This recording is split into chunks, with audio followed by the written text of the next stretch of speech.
떠나야 되는 그런 시점에 와 있다면 마지막 여러분 어떤 유언을 여러분 자녀들에게나 또 이 세상에 남겨진 사람들에게 그렇게 하시겠습니까? 내가 이 말은 꼭 하고 내가 떠나야 되겠다 하는 그런 말이 혹시 어떤 말이 있겠습니까? 여호수아도 세월이 지나서 이제 세상을 떠날 때가 가까웠습니다. 세상을 떠나기 전에 마지막으로 유언, 이스라엘 민족에게 꼭 남겨야 할 말, 그것을 남기고 있습니다. 마지막으로 할 일이 남아있는 것이죠. 그것은 남겨진 후대들에게 신앙의 바통을 이어주는 일입니다. 더욱 열심히 하나님을 섬기게 하는 일, 이 일을 위해서 여호수아는 마지막 유언과 같이 이스라엘 백성들에게 그리고 그 지도자들에게 먼저 지도자들을 불러서 이야기를 하는 것이죠. 장로와 수령, 재판장, 관리들을 불러서 이야기를 하는데요. 교회로 말하면 장로님, 권사님, 안수 집사님과 같은 그런 중직자들을 불러서 이야기했다는 것입니다. 왜 지도자들을 먼저 불렀을까요? 여호수아가 그들의 역할이 너무나 중요하기 때문입니다. 백성들에게 신앙의 본이 되어야 하는 사람들이기 때문이겠죠. 믿음의 선한 영향력을 끼쳐야 하는 사람들이기 때문입니다. 리더는 앞장서서 백성들을 이끄는 사람들입니다. 리더들이 어떤 생각을 갖고 있느냐, 어떤 마음을 품고 있느냐, 어떤 신앙을 갖고 있느냐, 어떻게 행동하느냐에 따라서 백성들도 그대로 따라오기 때문입니다. 그래서 가정에는 부모님이 중요한 것이고 또 교회에는 중직자, 어른들, 신앙의 어른들이 중요한 것이죠. 가정에서 부모님이 싸우면 자녀들도 싸우게 되어 있습니다. 부모님이 짜증을 내고 원망, 불평을 하면 자녀들도 그대로 따라오게 되어 있지요. 교회에서도 마찬가지입니다.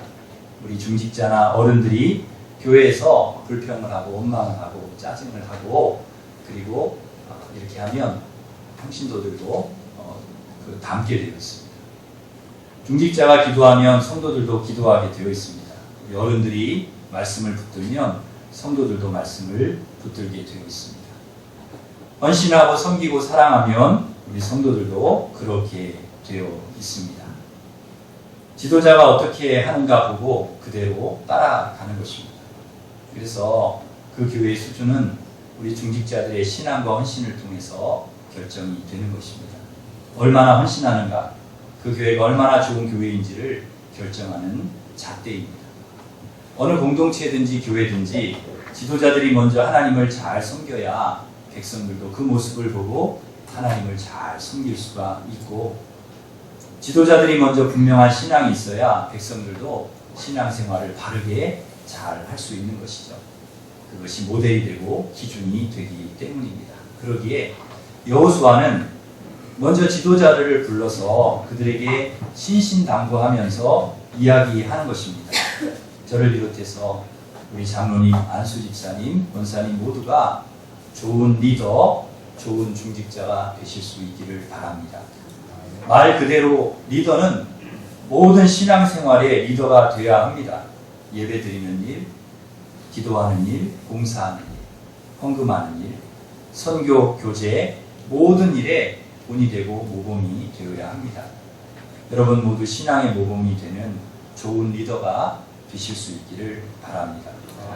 여호수아가 어떤 이야기를 오늘 하고자 하는 것입니까? 지금까지 전부 하나님이 하셨다는 이야기를 하고 있습니다. 하나님이 하셨다는 것입니다. 저희들이 읽지는 않았지만 23장 전체가 여호수아의 그 유언과 같은 말씀인데요. 3절과 5절 말씀을 보면은 여호수아가 무슨 이야기를 하고 싶어서 이렇게 하는지를 알 수가 있습니다. 23장 3절과 5절을 같이 읽겠습니다. 너희의 하나님 여호와께서 너희를 위하여 이 모든 나라에 행하신 일을 너희가 다 보았거니와 너희 하나님 여호와 그는 너희를 위하여 싸우신 이시니라. 너희의 하나님 여호와 그가 너희 앞에서 그들을 쫓아내사 너희 목전에서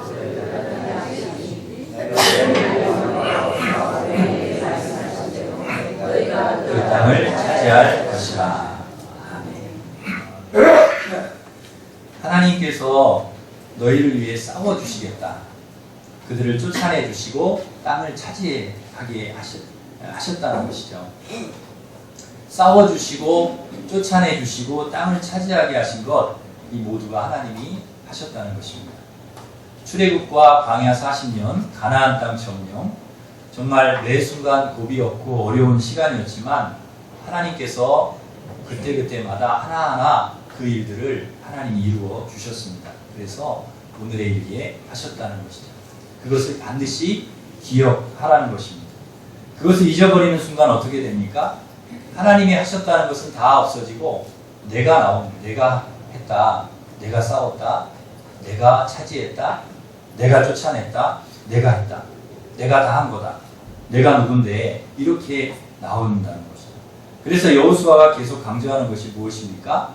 너희의 하나님 여호와께서 너희를 위하여. 주어가 내가 아니라는 거예요. 주님이시라, 하나님이시라. 너희의 하나님 여호와께서 너희를 위하여. 3절과 5절, 8절, 10절, 11절, 13절, 14절, 15절, 16절. 23장은 16절밖에 안 되는 짧은 장인데 계속해서 너희의 하나님 여호와라는 말이 무려 13번이나 나옵니다. 13번씩이나 같은 말을 반복하면서 여호수아가 강조하고 싶었던 것은 무엇인가 하면 너희 하나님 여호와께서 너희를 위해서 하셨다는 것입니다. 싸우는 것도 하나님이 하신 것이고 쫓아내는 것도 하나님이 하신 것이고 그 땅을 차지하게 하신 것도 하나님이 하셨다는 것이죠. 사실 여호수아가 누구입니까? 정말 훌륭한 리더입니다. 31번의 싸움을 모두 승리로 이끈 명장이죠. 그러니 자기에 대해서 충분히 이야기할 만합니다. 누구라도 자기가 잘한 일에 대해서 자랑하고 싶고 이야기하고 싶지 않겠습니까? 내가 어떻게 해서 전쟁을 이겼고 어떻게 적을 무찔렀고 내가 어떻게 이스라엘 민족을 여기까지 인도했고 이런 이야기들을 영감처럼 이야기할 수가 있습니다. 그런데 여호수아는 자신에 대한 이야기를 한마디도 하지 않습니다. 그가 하는 이야기는 오직 하나, 오직 하나님께서 하셨다. 그것만 이야기하는 거죠. 나는 도구에 불과하고 하나님이 다 하셨다는 거예요. 여호수아뿐만 아니라 모세도 그랬습니다. 모세는 여호수아보다도 더 대단한 분이지 않습니까? 그런데 내가 잘해서 출애굽하고 40년 동안 너희들이 이끈 것이다. 이런 이야기를 한마디도 안 하는 것입니다. 다 하나님이 하셨다는 거예요. 여러분 바울은 어떻습니까? 내가 이렇게 선교하고 이렇게 교회를 세우고 내가 이렇게 했다. 한마디도 그런 말이 없어요. 나의 나된 것은 다 하나님의 은혜다. 다 하나님이 하셨다고 고백하는 것입니다. 명성교회를 담임하셨던 김상환 목사님도 은퇴하시면서 마지막 설교를 하시는데 하나님이 하셨다 하는 그 설교를 하시더라고요. 내가 한 게 아니라고. 다 하나님이 하신 거라고. 오직 하나님의 은혜였다. 나같이 부족하고 모자란 목사를 통해서 하나님이 하신 거라고. 다 하나님의 은혜. 그 은혜를 어떻게 내가 갚을 수 있겠냐고. 그러면서 강단에서 우시는 모습을 보았습니다. 다 하나님이 하셨다. 하나님의 은혜다. 여러분 훌륭한 목사님들 마지막 무슨 설교를 하시고 강단을 떠나시는가 한번 보시기를 바랍니다. 내가 했다고, 내가 개척해서 내가 이만큼 성장을 시켰다고, 내가 얼마나 기도하고 노력하고 했는 줄 아냐고 그렇게 설교를 하는 분이 한 분이나 있는가 한번 보시기를 바랍니다. 한경직 목사님, 오카는 목사님, 하용조 목사님, 박종순 목사님, 정말 우리가 존경하는 훌륭한 목사님들이 한결같이 동일하게 하시는 말씀이 내가 여기까지 온 것이 하나님의 은혜, 하나님이 하신 거라고, 내가 한 게 아니라고 그렇게 고백하는 거죠. 이렇게 교회가 성장하고 부흥할 수 있었던 것 전적인 하나님의 은혜라는 것입니다. 이것이 어찌 교회에만 해당되는 이야기이겠습니까? 하나님을 섬기고 믿음으로 사는 하나님의 백성들이라면 모두가 동일하게 고백하는 믿음의 고백이어야 하는 것입니다. 내가 여기까지 온 것이 내 힘으로 온 것이 아니라 하나님의 은혜였다고. 하나님이 다 하셨다고 여러분 그렇게 간증하고 그렇게 믿음의 고백을 가지고 살아가시는 우리 성도들이 되시기를 바랍니다. 그런데 정작 여호수아가 또 더 중요하게 이야기하고 싶었던 말씀이 11절에 나옵니다. 정말 이 얘기를 하고 싶었던 건데요. 우리 11절 같이 읽겠습니다. 그러므로 스스로 조심하여 너희 하나님 여호와를 사랑하라. 이 얘기를 하고 싶었던 거예요. 너희의 하나님 여호와를 사랑하라. 하나님이 하셨다. 이 이야기를 하는 것도 여호수아가 하고 싶었던 이야기지만 왜 하나님이 하셨느냐? 왜 너희를 위해서 하셨느냐? 하나님 우리를 사랑하기 때문에. 그러므로 너희도 하나님을 사랑해야 된다고 그렇게 이야기를 하는 것입니다. 3절 이하에 보면 하나님이 싸우시고 쫓아내 주시고 차지하게 해주셨다. 6절에 말씀을 잘 지켜라. 8절에 보시면 하나님 가까이 해라. 12절 이하에도 보시면 남아있는 족속들을 가까이에서 혼인하고 왕래하고 다른 신 섬기고 절하고 그러면 하나님 주신 땅에서 너희 망한다. 계속 이렇게 하는 이유가 무엇입니까? 한 가지 이야기를 하려고 하는 거예요. 하나님을 사랑하라. 그 말을 하고 싶었던 것입니다. 하나님이 하셨다. 말씀도 잘 지켜라. 하나님 가까이 해라. 남은 자들과 가까이 하면 망한다. 이것이 하나님 사랑의 또 다른 표현이라는 것이죠. 그러니까 궁극적으로 23장에서 여호수아가 말하고 싶었던 것은 하나님을 사랑하라는 것이었어요. 하나님과의 관계에서 사랑이 가장 중요하다는 것이에요. 우리가 예배도 드려야 되고 다 해야 됩니다. 그런데 가장 중요한 것은 사랑이라. 하나님 사랑해야 된다는 것이죠. 우리 사람들도 그렇습니다. 사랑보다 더 중요한 게 어디 있겠습니까? 부부간에도 다 있는데 여러분 사랑이 없어요. 다 있는데 그러면 그 소용이 없다는 거예요. 다 없어도 사랑이 있어야지. 다 있는데 사랑이 없다? 그러면 그 결혼 생활을 유지하기가 어렵다는 것입니다. 많은 사람이 이혼하는 이유가 무엇입니까? 특히 연예인들이나 재벌 자녀들이 이혼하는 이유가 뭡니까? 사실 그들은 없는 게 없잖아요. 다 있잖아요. 집도 몇 채씩 있고 차도 몇 대씩 있고 가구도 얼마나 좋은 가구들이 많고 옷도 없는 게 없어요. 최고의 결혼 조건을 갖추었습니다. 그런데 왜 이혼을 합니까? 사랑이 없기 때문에 그렇습니다. 남편이 바람을 피고 한눈을 팔고 배우자를 존중하지 않고 무시하고 그러니 다 있어도 같이 살 수가 없는 거죠. 하나님과 우리의 관계도 마찬가지라는 것이죠. 하나님께서 가나안 족속 가까이 하지 말라고 해도 자꾸 가까이 하고 세상과 가까이 지내고 하나님보다 세상을 좋아하고 노는 것 좋아하고 세상에 한눈 팔고 그러면 하나님과 우리가 좋은 관계를 맺을 수가 없다. 하나님 우리와 함께 하실 수가 없다는 거예요. 다 있어도 사랑이 없으면 안 된다는 것입니다. 우리가 하나님 사랑하지 않으면서 예배 드릴 수 있습니다. 봉사할 수 있어요. 헌금하고 기도하고 찬양할 수 있습니다. 말씀 지킬 수 있어요. 그런데 그 믿음은 오래 못 갑니다. 시간이 지날수록 사랑이 없는 그 믿음은 오래 가지 않는다. 믿음의 갱년기가 옵니다. 믿음의 가뭄이 오고 슬럼프가 옵니다. 믿음이 굳어지고 딱딱해지고 형식적이 되고 기쁨이 사라집니다. 예배를 드려도 기쁘지 않아요. 봉사를 해도 짜증나고 힘들어요. 헌금을 해도 아깝고요. 기도해도 그때뿐이고 걱정 계속하고 찬양을 해도 뜨겁지 않은 그런 신앙이 된다는 것입니다. 왜? 사랑이 없기 때문에. 하나님 사랑하지 않기 때문에. 사랑하지 않으면 우리의 신앙생활은 의무화됩니다. 그냥 의무적으로 하는 거예요. 형식적으로 하는 거예요. 습관적으로 우리 예배 드리는 거예요. 내용은 없습니다. 껍데기만 남아요.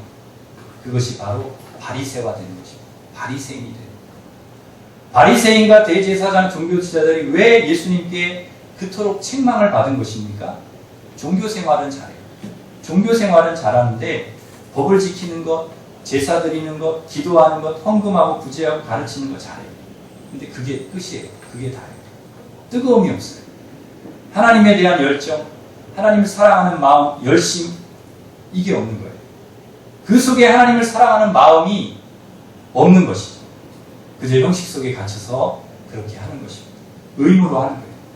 늘 그랬던 것처럼 예배드리고 늘 그랬던 것처럼 기도하고 늘 그랬던 것처럼 헌금하고. 그런데 신앙생활하는 데는 아무 문제가 없어요. 그런데 우리의 신앙은 갈수록 차가워지고 냉랭해지고 힘을 잃는 것입니다. 여러분 사랑해 보셔서 아시겠지만 사랑하면 어떻게 됩니까? 뜨거워집니다. 뭐든지 어떤 일을 해도 뜨겁게 합니다. 여러분 사랑하는 연인을 한번 보십시오. 겨울에 여자친구가 데이트를 하다가 춥다 그러면 남자가 어떻게 합니까? 경험이 없으셔가지고. 경험이 있으시죠? 옷을 벗어주지 않습니까? 내가 추워 그러면은 남자가 사랑을 하면 옷을 벗어줍니다. 그리고 자기가 감기 걸려서 고생하는 한이 있어도 그 다음에 또 춥다고 하면 또 벗어주죠. 저도 그랬습니다. 저는 옷 들고 집 앞에 서 있다가 일주일을 끙끙 앓았습니다. 괜히 서 있다가. 뜨거운 겁니다. 그런데 사랑이 없으면 여자친구가 춥다고 해도 나도 춥다고 합니다. 나도. 너만 추운 게 아니라. 나도 춥다. 절대 안 벗어줍니다. 옷을. 심한 경우에는 추운데 왜 옷을 이렇게 얇게 입고 왔냐. 얼른 집에 들어가라. 그리고 핀잔까지 합니다. 우리 여자 청년들 춥다고 하는데 남자가 옷 안 벗어주면 그건 사랑이 아닙니다. 헤어져도 됩니다. 그러니까 여러분 테스트를 해보세요. 우리 청년들이 좀 많이 와야 되는데 여러분 춥다고 했을 때 이 남자가 어떻게 하느냐 그걸 테스트를 해봐야 됩니다. 얼마 전에 얼마나 더웠습니까? 이렇게 더운 때가 없었던 것 같아요. 그런데 보니까 이렇게 더운데요. 그 연인들이 손을 붙잡고 다니는 거예요. 이 더운 때. 그냥 안 붙잡고 있어도 막 땀이 막 나는데 손을 잡고 가는 거예요. 그냥 손 잡고 가는 것도 아니고 둘이 꼭 껴안고 손을 잡고 가는 거예요. 그게 어떻게 가능하냐? 뜨거워서 그래요. 뜨거워서. 사랑하기 때문에 가능한 거예요. 더워도 더 가깝게 있고 싶고 더 손잡고 싶고 뜨거운 거죠. 여러분 우리는 어떻습니까? 더운데 누가 살짝 건들기만 하면 짜증이 납니다. 손잡으려고 누가 하면은 남편이 손잡으려고 하면 짜증이 납니다. 때리고 싶습니다. 가까이 오면 인상이 써집니다. 더운데 뭐 하는 거예요? 사랑이 어느 정도 식은 거죠. 하나님을 사랑하면 뜨거워집니다. 우리의 마음이 뜨거워집니다.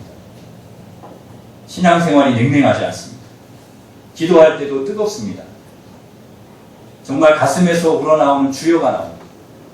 그냥 주여 주여 이렇게 하지 않고 간절하게 주님을 부르게 됩니다.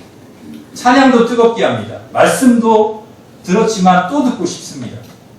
봉사도 너무너무 기쁩니다. 즐겁습니다. 힘들지 않습니다. 기쁘게 합니다. 감사가 늘 우리의 삶에 넘쳐나는 것입니다. 왜? 하나님의 사랑이 우리 안에 있기 때문입니다. 보기 싫은 인간도 용서가 됩니다. 네, 주님의 사랑이 우리 안에 있기 때문에 내 뜻대로 되지 않아도 참을 수 있습니다. 주님 사랑하기 때문에. 하나님 사랑하면 그렇게 되는 것입니다. 그래서 여호수아가 사랑하라고 말씀하고 있습니다. 사랑이 가장 중요하다는 거예요. 주님께서 가장 원하시는 것은 우리가 주님을 사랑하기를 원하시는 것입니다. 주님 사랑함으로 예배하고 그 마음을 가지고 뜨거운 사랑의 마음을 가지고 기도하기를 원하고 봉사하고 헌신하기를 원하십니다. 주님께서 가장 싫어하시는 것은 마음이 빠져버린 형식입니다. 사랑이 빠져버린 그런 형식이라는 것입니다. 그것을 아모스 5장 22절에서 23절에 하나님은 우리에게 분명히 말씀하고 있습니다. 하나님의 마음을 아모스 5장 22절 23절에서 우리에게 보여주시고 계신데요. 우리 같이 한번 읽겠습니다. 너희가 내게 번제와 소제를 드릴지라도 내가 자제하여 주시고 너희의 살긴 내 노래소리를 내 앞에서 주시리로다. 내 빗바소리도 내가 듣지 아니하리라. 번제와 소제를 안 받으시겠다는 거예요. 하나님이. 노래소리도 하지 말라는 거예요. 찬양을 하지 말라는 거예요. 왜 하나님이 예배 드리는 걸 너무 좋아하시잖아요. 제사 드리는 거 하나님이 너무 기뻐하시잖아요. 하나님 자녀들이 하나님 예배하고 하나님께 제사하고 하나님 찬양하고 기도하는 거 얼마나 하나님 기뻐하세요. 그럼 하지 말라는 거. 왜 그러십니까? 왜 하지 말라는 것입니까? 마음이 없이 사랑하지 않는 그런 마음으로 하는 것을 하나님이 받으시지 않는다는 것입니다. 마음 없는 사랑하지 않는 그런 마음으로 드리는 예배, 기도, 헌금, 찬양을 더 이상 하나님 원치 않으신다는 것입니다. 우리가 정말 조심할 것은 신앙생활을 우리가 오래 하면 할수록 우리의 믿음이 습관화되고 의무화되고 형식화된다는 것입니다. 마음이 빠져버리고 형식이 남을 수가 있습니다. 겉으로 보기에는 신앙생활을 잘하는 것 같습니다. 예배도 잘 드립니다. 기도생활도 잘하는 것 같아요. 헌금도 봉사도 잘합니다. 아무 문제 없는 것 같아요. 그런데 내용입니다. 하나님 사랑하는가? 정말 하나님 마음 기쁘시게 하기 위해서 내가 하는 것인가? 하나님 영광을 위해서 내가 하고 있는가? 나를 위해서 하는 것은 아닌가? 사람들 보라고 하는 것은 아닌가? 이것이 바로 형식주의의 신앙이라는 것입니다. 여호수아가 가장 경계하는 것이 바로 이것입니다. 형식주의 신앙이 될까봐 그것이 두려운 것입니다. 모양은 하나님을 믿는데 겉으로는 하나님 믿는다고 하는데 그래서 종교생활을 잘하는데 정작 하나님 사랑하는 마음이 없는 거예요. 마음이 빠져버린 것입니다. 우리가 회복해야 될 것은 형식이 아닙니다. 외형이 아닙니다. 겉이 아닙니다. 마음입니다. 하나님은 중심을 보시고 마음을 보십니다. 우리 마음이 어떠한가 그것을 보시는 것이죠. 그 속에 하나님 사랑하는 마음이 있는가 그것을 보십니다. 우리는 겉을 보지만 하나님은 중심 마음을 보신다는 거예요. 우리는 정통 유대인이냐 아니냐 직분이 뭐냐 몇 년 다녔냐 무슨 봉사를 하냐 얼마나 배웠냐 얼마 가졌냐 이런 것들을 보지만 하나님은 단 하나 하나님을 사랑하는가 얼마나 나를 사랑하는가를 보신다는 것이죠. 시아버지와 부적절한 관계를 맺은 다말도 그렇고 기생 라합도 그렇고 모압 여인 룻도 그렇고요. 다윗과 불륜을 맺은 바세바도 그렇고 시골 처녀 마리아도 그렇고요. 예수님 족보에 들어가기에는 부족하지 않습니까? 하자가 많지 않아요?